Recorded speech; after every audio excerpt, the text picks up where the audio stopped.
भगवान श्री कृष्ण का जन्म कंस का वध कर समस्त पृथ्वी लोक को उसके अत्याचारों से मुक्त कराने हेतु हुआ था।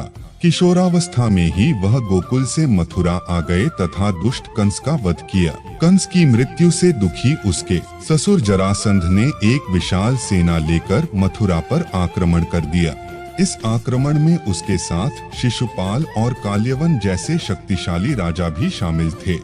जल्दी ही सेना मथुरा जा पहुंची और मथुरा की राजसभा में कृष्ण तथा बलराम को सेना को सौंपने का संदेश भेजा गया। इस युद्ध को टालने तथा मथुरा के निर्दोष नागरिकों को बचाने के लिए कृष्ण ने रातों रात वहां से सैकड़ों किलोमीटर दूर समुद्र में एक नई नगरी द्वारिका का निर्माण करवाया।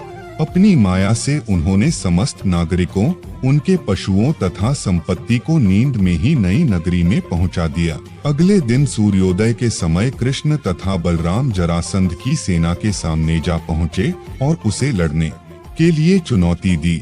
जैसे ही जरासंध और दूसरे राजाओं ने कृष्ण को मारने के लिए शस्त्र उठाए, दोनों भाई भागने लगे। उन भाइयों के पीछे जरासंध तथा काल्यवन जैसे राजा भी भागने लगे। कुछ ही देर में दोनों भाई बहुत आगे निकल गए और उनके पीछे केवल मात्र काल्यवन रह गया। उसे देवताओं ने वरदान दिया था कि उसकी हत्या किसी अस्त्र या शस्त्र से नहीं होगी।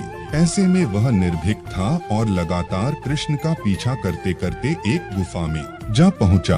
गुफा में राजा मुचुकुंद सो रहे थे, जिन्हें इंद्रदेव ने वरदान दिया था कि जो भी उन्हें उठाएगा वह उनके देखते ही जलकर भस्म हो जाएगा। वहां पहुंचकर कृष्ण ने सोए हुए मुचुकुंद पर अपना पीतांबर डाल दिया और स्वयं छिप गए। काल्यवन भी वहां जा पहुंचा और सोए हुए राजा मुचुकुंद पर पीतांबर देख उन्हें ही कृष्ण समझ बैठा। उसने मुचुकुंद को उठाने के लिए लात मारी, जिसके कारण उनकी निद्रा खुल गई और उनके देखते ही काल्यवन वहीं पर जलकर भस्म हो गया। तत्पश्चात कृष्ण ने राजा मुचुकुंद को अपने चतुर्भुज स्वरूप में दर्शन दिए और उन्हें मोक्ष पाने का वरदान दिया।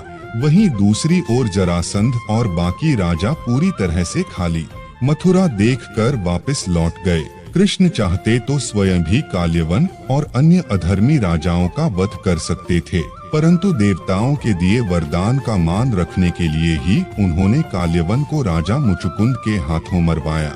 इसी तरह बाद में जरासंध का वध पांडु पुत्र भीम के हाथों करवाकर भूधरा का भार कम किया। इस कहानी के बाद कृष्ण के नाम के साथ हमेशा के लिए रणछोड़ जोड़ दिया। कृष्ण की इस कहानी से सीख मिलती है कि अनावश्यक ताकत का प्रदर्शन नहीं कर बुद्धिबल से काम लेना चाहिए। इस तरह हम अपनी शक्ति को खर्च होने से रोक सकते हैं और बड़े से बड़े संकट का भी सामना कर सकते हैं।